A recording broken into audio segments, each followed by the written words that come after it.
ఇది ఈరోజు మనం చెప్పుకునే టాపిక్ అడాప్షన్, దత్తత తీసుకోవడం. ఒక వ్యక్తి దత్తత తీసుకోవాలి అంటే ఆ వ్యక్తి చాట్లో బేసికల్లీ సంతానం లేకుండా అయినా ఉండాలి, లేదా ఆలస్యమైనా కావాలి. ఈ రెండిట్లో ఏదైనా ఒకటి ఉన్నప్పుడు వాళ్ళు దత్తతకి వెళ్ళడానికి అవకాశం ఉంటుంది. దీన్ని మనం ఒకసారి పరిశీలన చేద్దాం. ఈ చార్ట్ డిసెంబర్ 3, 1971 రాత్రి 10:02 కందుకూరు, ప్రకాశం జిల్లా. లగ్న భావాన్ని చూస్తే లగ్నం కర్కాటకమైంది. లగ్నానికి అధిపతి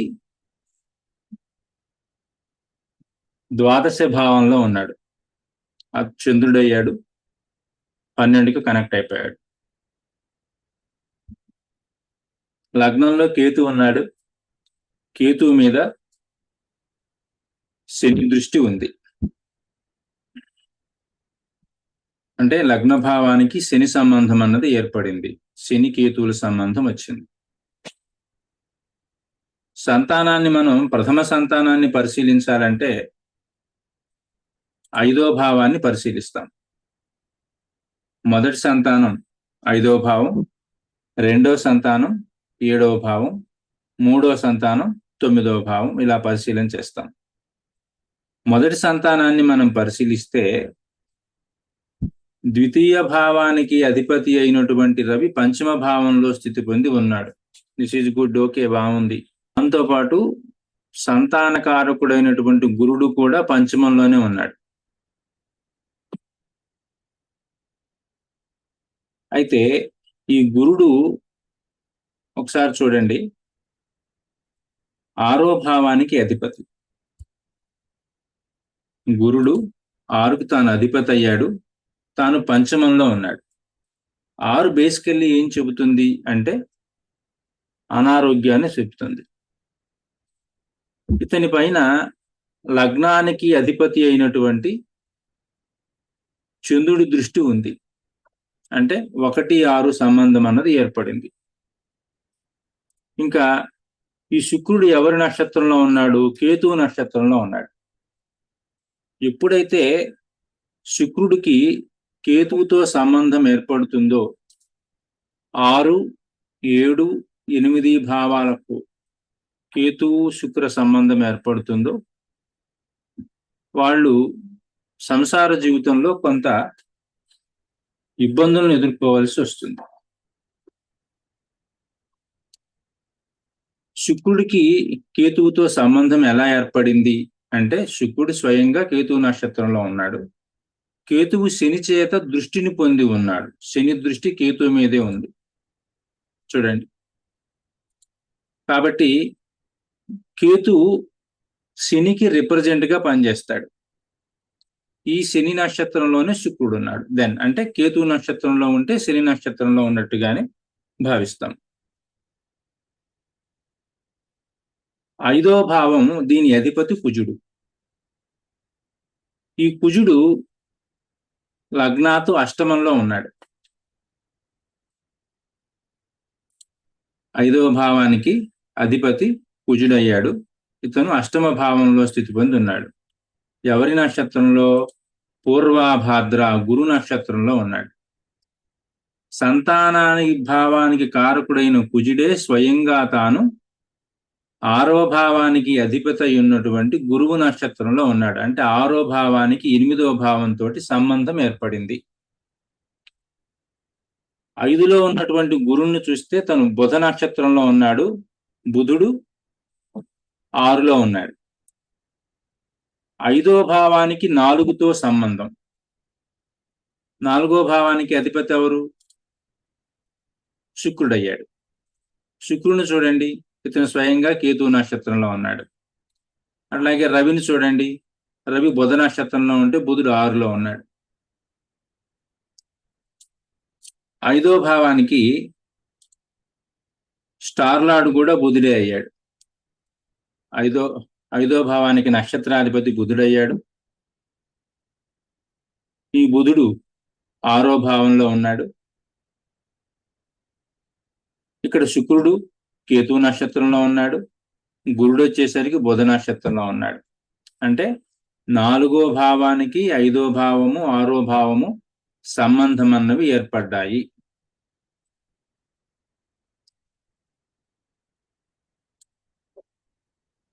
ఐదులో ఉన్నటువంటి గురుడు తను స్వయంగా బుధ నక్షత్రంలో ఉండడం, బుధుడు 12వ భావానికి కారకత్వం తీసుకోవడం, అతను 6లో ఉండడం, 6, 12, 5 వచ్చాయి. ఇక్కడ ఏం కనిపిస్తోంది అంటే కొంతమేరకు అనారోగ్యం అన్నది కనిపిస్తుంది. ఈ స్త్రీ చార్ట్లో అనారోగ్యం అన్నది కనిపిస్తుంది. అట్లాగే 7వ భావంలో రాహు ఉన్నాడు. రాహువు మళ్ళా చంద్రుడు నక్షత్రంలో ఉన్నాడు. చంద్రుడు 12వ భావంతో సంబంధాన్ని పొందాడు. ఈ రాహువు శనిని కూడా రిప్రజెంట్ చేస్తున్నాడు. గమనిస్తే తెలుస్తుంది. రాహువు శని రాశిలో ఉన్నాడు కాబట్టి శనిని రిప్రజెంట్ చేస్తున్నాడు. 5, 6, 7, 8, 12 సంబంధం వచ్చింది. కాబట్టి సంతానం కలగడం ఆలస్యము అని చెప్పారు. అసంభవమా అని అంటే 4వ భావాన్ని ఇండికేట్ చేసే గ్రహం శుక్రుడు. శుక్రుడి నక్షత్రంలో ఎవరూ లేరు. శుక్రుడే ఆ భావ ఫలితాన్ని ఇవ్వాలి. 5వ భావానికి అధిపతి కుజుడు. కుజుడి నక్షత్రంలోకి వచ్చేసరికి చంద్రుడు ఉన్నాడు. అతను 12లో ఉన్నాడు. కానీ అక్కడున్న గురుడు గాని, అదేవిధంగా రవి గాని 4వ భావానికి అధిపతి అయినటువంటి శుక్రుడి నక్షత్రంలో లేరు. అంటే 5వ భావానికి 4వ భావంతో బలమైనటువంటి కనెక్టివిటీ అనేది ఏర్పడలేదు. అలా ఏర్పడితే సంతానానికి అవకాశమే ఉండదు అని చెప్పుకోవాలి. బట్ ఏమైంది ఇక్కడ అంటే 5కి 6, 6కి 7, 7కి 8, దీనికి 12 ప్లస్ శని కేతు సంబంధం ఏర్పడింది. కేతువు కూడా ఫ్రూట్ఫుల్ సైన్ లోనే ఉన్నాడు. జలతత్వ రాశిలో ఉన్నాడు కేతువు. కాబట్టి సంతానం అన్నది అసలు అవకాశమే లేదు అని చెప్పడానికి ఆస్కారం లేదు. సంతానం ఏర్పడుతుంది, కలుగుతుంది. బట్ దశాభుక్తులు గోచారము అనుకూలించిన తర్వాత అని తేల్చడం జరిగింది. అయితే ఇప్పుడు ఈలోపు వీళ్ళు ఏమనుకున్నారంటే వైవాహిక జీవితంలో శారీరకంగా కొంతవరకు ఇబ్బందులు ఎదురవుతున్నాయి కాబట్టి సంతానం లేకపోయినా పర్వాలేదు, దత్తత తీసుకుందాం అని ఫీల్ అయ్యారు. కలగడానికి ప్రామిస్ అయితే ఉంది, కానీ ఫిజికల్లీ కొంతవరకు వీక్నెస్ అనేది ఉండడం చేత మాకు వద్దులే, కలకపోయినా పర్వాలేదు, దత్తత తీసుకుందామని ఫిక్స్ అయ్యారు. మరి దత్తత తీసుకోవాలి అంటే చార్ట్లో మనకి ఏ ప్రామిస్ ఎట్లా కనపడుతుంది అంటే 5, 6, 9 భావాలకి కనెక్షన్ ఉండాలి, ప్లస్ బుధుడితోటి సంబంధం ఏర్పడాలి. 5, 6 and 9 గమనిస్తే ఈ లగ్నానికి 6వ భావానికి అధిపతి గురుడు, 9వ భావానికి అధిపతి గురుడే. 6, 9 ఇతను వచ్చేసరికి 5లో ఉన్నాడు. ఈ 6, 5, 9 సంబంధం ఏర్పడింది. బుధుడు వచ్చాడు. బుధుడు ఎక్కడున్నాడు? 6లోనే ఉన్నాడు. కాబట్టి వీళ్ళ చార్ట్లో మనకి ఈమె చార్ట్లో చైల్డ్ బర్త్ అనే దానికి బదులుగా దత్తత తీసుకోవడానికి ప్రాగ్దానం చేయబడింది. 5 ఏంటి అంటే 5 చైల్డ్ సంతానం, మొదటి సంతానం. వాస్తవానికి అందరూ చైల్డ్ బర్త్ అని అనగానే 5th హౌస్ని తీసుకుంటాం, కానీ అసలు యోగ్యత ఉందా లేదా అనేది తెలియాలంటే 7th and 8th హౌస్ని తీసుకోవాలి. సంతానం కలిగిన తర్వాత 5th హౌస్ని పరిశీలించాలి. ఇక్కడ 5వ భావం సంతానాన్ని, 6వ భావము రెంట్ని ఇండికేట్ చేస్తుంది. రెంట్ అంటే అద్దెకి తెచ్చుకోవడం. ఓకేనా? అర్థమవుతుందా?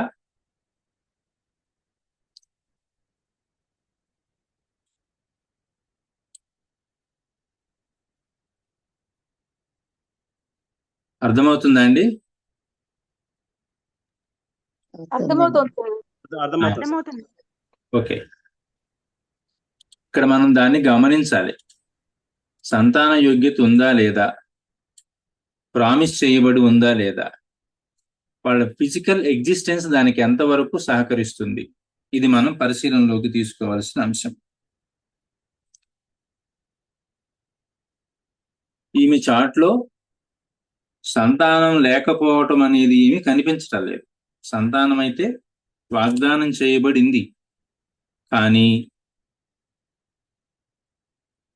ఎక్కడైతే శుక్ర సంబంధము కేతు సంబంధము ఏర్పడి ఈ Ketu and Shukra connectivity 7th and 8th house కి ఏర్పడి 6తో కూడా కనెక్టివిటీ ఏర్పడుతుందో, they may have some problems in family life. వాళ్ళ జీవితంలో, దాంపత్య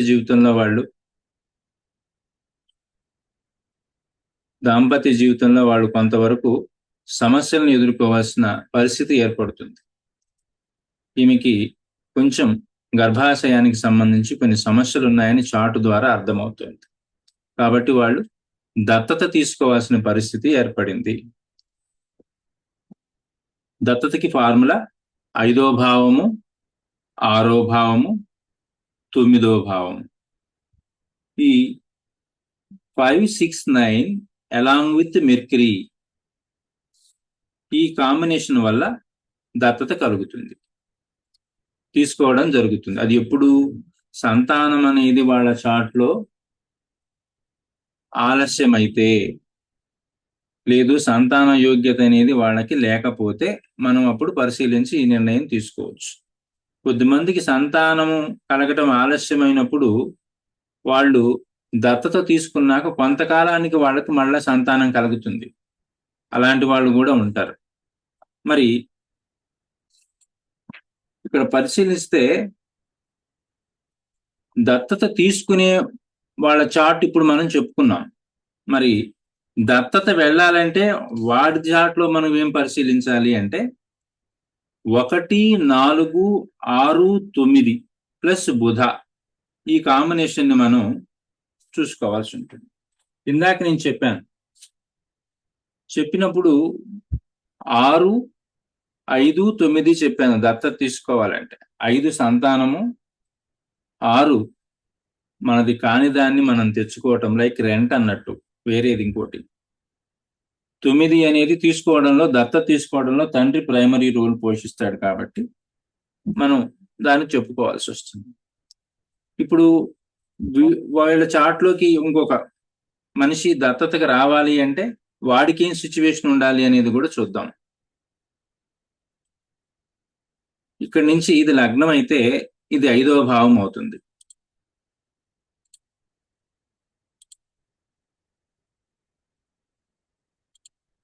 ఇది లగ్నము, ఇది 5వ భావం. ఈ 5వ భావం దగ్గర నుంచి చూడండి, 1, 4, 6, 9 ఈ భావాల సంబంధం అనేది ఏర్పడాలి. జీవి భూమి మీద తను ఎప్పుడైతే ఆవిర్భావాన్ని పొందుతాడో తన తర్వాత కొన్ని తరాల వాళ్ళకి సంబంధించినటువంటి జాతకాన్ని తను మోసుకొస్తాడు. ఆ మనిషి పుట్టుకతోనే అతనేంటి, అతని భవిష్యత్తు, అతని వివాహము, అతనికి సంతానము, అతని తర్వాత రాబోయే జనరేషను మొత్తం కూడా మనకి అక్కడే కనపడుతుంది. ఆ మనిషి చార్ట్ పరిశీలించినప్పుడే తెలుస్తుంది. అలాగే ఇక్కడ వీడి చార్టును చూద్దాం. 1, 4 చెప్పుకున్నాం. ఇది జాతకుడి జన్మలగ్నం కింద తీసుకోండి. దత్తత వచ్చిన వాడి చార్ట్ తీసుకోండి. ఇక్కడ 1, ఈ 1వ భావానికి అధిపతి 4లో ఉన్నాడు. 6వ భావం, ఈ 1, 6 భావాలకి అధిపతి కుజుడే, అతను వచ్చేసరికి ఇక్కడున్నాడు. గమనించండి, 1, 6 భావాలకి అధిపతి కుజుడయ్యాడు. ఇతను 4లో ఉన్నాడు. 9వ భావం, దీనికి 9వ భావం వచ్చేసరికి కర్కాటకం అవుతుంది. కర్కాటకంలో ఎవరున్నారు? కేతువు ఉన్నాడు. ఈ కేతువు చంద్రుని రిప్రజెంట్ చేస్తున్నాడు. చంద్రుడు వచ్చేసరికి మళ్ళీ కుజ నక్షత్రంలోనే ఉన్నాడు. చూడండి, అంటే జాతకుడు మన దగ్గరికి దత్తతకు వస్తున్నాడంటే వాడు, ఇది కూడా మన చార్ట్లో కనపడుతుంది. లగ్న భావము ప్లస్ 6వ భావము along with 4th house, 1, 6, 4 plus 9. 9 అంటే జాతకుడి దగ్గర నుంచి, ఇక్కడి నుంచి 9 తీసుకోండి. దీని 9వ భావం ఇది. చంద్రుడు కుజ నక్షత్రంలో ఉన్నాడు. చూడండి, ఇదిగో కుజుడు 1, 6 భావాలకి కారకుడయ్యాడు, 4లో ఉన్నాడు. దీంతో పాటు బుధుని సంబంధం కూడా అని చెప్పి చెప్పుకున్నాం. బుధుడు చంద్రుని చూస్తున్నాడు. పైగా బుధుడు కేతు నక్షత్రంలో ఉంటే 9వ భావ సంబంధం కూడా ఇక్కడ ఏర్పడింది. ఈ కాంబినేషన్స్ వల్ల వీళ్ళ దగ్గరికి ఒక పిల్లవాడు దత్తతకు వస్తాడు అని కూడా మనం చెప్పవచ్చు.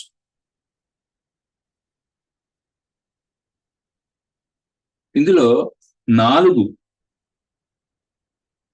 అనేసరికి తల్లి అవుతుంది. 9వ భావం వచ్చేసరికి తండ్రి అవుతుంది. 6వ భావం వచ్చేసరికి ఇతను వాళ్ళ ఇంటికి వెళ్ళడం, రెంట్ అన్నట్టు. దత్తత తీసుకునేటప్పుడేమో తండ్రి ప్రైమరీ, దత్తత వచ్చిన పిల్లవాడికేమో తల్లి తండ్రి ఇద్దరు ప్రైమరీ. కాబట్టి ఈ కాంబినేషన్ 6వ భావమే అడాప్షన్ అనే దానికి ప్రైమరీ హౌస్ మనం 6వ భావంగా చెప్పుకోవచ్చు. ఇలా మనం చూస్తే ఎగ్జాక్ట్ గా మనం చెప్పుకోవచ్చు. వీళ్ళ చార్ట్ పరిశీలించిన వెంటనే వీళ్ళకి ఏం జరుగుతుంది, వీళ్ళు దత్తత తీసుకుంటారా, వాట్ ఈజ్ వాట్ అనేది మనం చెప్పచ్చు. వీళ్ళు ఎప్పుడు దత్తత తీసుకున్నారు అంటే 2007 జూలైలో తీసుకున్నారు. శని మహర్దశలో తీసుకున్నారు.